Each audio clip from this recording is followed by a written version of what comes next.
आजकल एक बड़ी हेडलाइन चल रही है कि रूस से आए हुए सस्ते तेल की बदौलत भारतीय कंपनियों ने बम्पर $10.5 बिलियन मतलब 900 अरब रुपए के करीब करीब की बचत की। अब सवाल यह है कि इसमें आपको क्या मिला? क्या आपके पेट्रोल और डीजल के दाम कम हुए? और उसका जवाब तो हम भी जानते हैं कि वो ना है।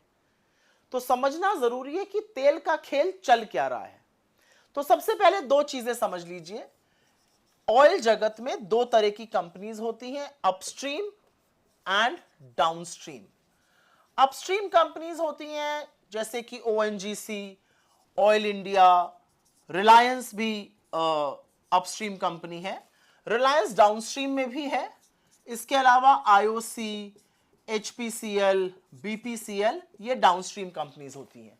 ये जो कंपनीज हैं, अपस्ट्रीम कंपनीज जो हैं, ये तेल खोजती हैं, ये एक्सप्लोरेशन करती हैं, सी में, लैंड में, हिल्स पे ये तेल खोजने का काम करती हैं। जो तेल कच्चा आता है उसको प्रोसेस करने का, उसको रिफाइन करने का काम ये कंपनीज करती हैं। ये बाजार में तेल बेचती हैं। ये तेल पेट्रोल बनता है, डीजल बनता है, एटीएफ बनता है, जो एविएशन फ्यूल होता है, ये काम ये कंपनीज करती हैं। अब आगे की बात सुन लीजिए। हिंदुस्तान में आपको पता है कि करीब करीब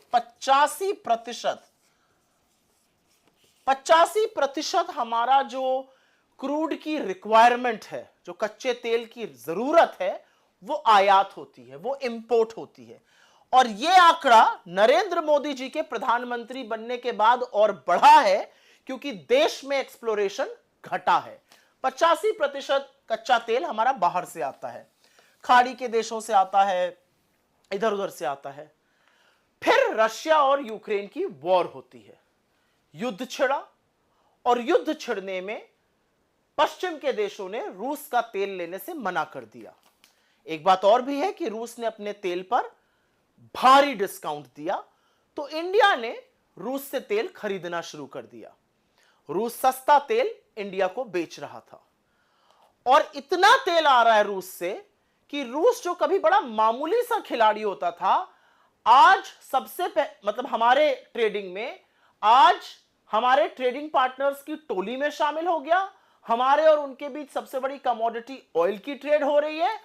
और तो और वित्तीय वर्ष 2023 में और वित्तीय वर्ष 2024, यह आंकड़ा याद रखिएगा, रूस से आया हुआ तेल वित्तीय वर्ष 2023 में 21.5% था सारे आए हुए तेल का, और यह संख्या 2024 में बढ़कर 36% हो गई।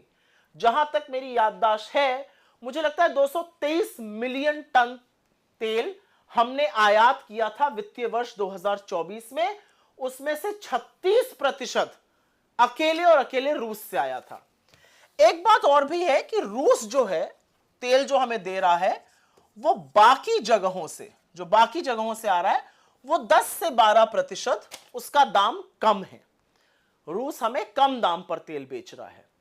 रूस की देखा देखी और भी देशों ने हमें डिस्काउंट दिया।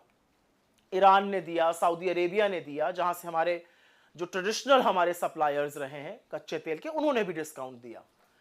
अब आप ये सोचेंगे कि 10 से 12% अगर दाम कम आ रहा है तो इसका फायदा किसको पहुंच रहा है? क्योंकि आपको तो नहीं पहुंच रहा है, आप तो अभी भी पेट्रोल और डीजल के वही दाम दे रहे हैं। तो फायदा पहुंच रहा है 5 कंपनियों को, IOC, HPCL, BPCL, Reliance industries और नियारा एनर्जी। इन लोगों को फायदा पहुंच रहा है। इन्होंने रूस के सस्ते तेल से, केवल अभी मैं खाड़ी के देशों के डिस्काउंट वाले तेल की बात नहीं कर रही हूं, सिर्फ रूस के सस्ते तेल से इन 5 कंपनियों ने $10.5 बिलियन, फिर से पढ़िए इस फिगर को, $10.5 बिलियन मतलब 900 अरब रुपए की बंपर बचत की है। पर आपके बिल क्यों नहीं कम हुए?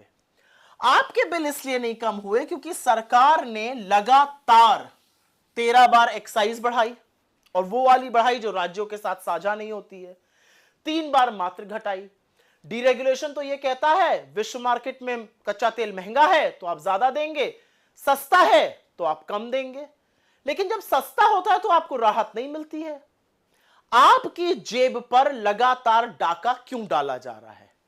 तेल के नाम पर मुनाफाखोरी कुछ कंपनियों को करने दी जा रही है, लोगों को राहत क्यों नहीं पहुंच रही है? सरकार क्यों मिडिल क्लास को, पेट्रोल डीजल यूज करने वालों को दुधारू गाय समझकर उनका शोषण करती है? यह मुनाफाखोरी नहीं तो और क्या है? यह आपकी जेब पर डाका नहीं तो और क्या है? रूस से सस्ते तेल में लोगों ने बचत की $10.5 बिलियन, 900 अरब रुपए की। आपने 9 नए पैसे की बचत की है? सोचिएगा जरूर।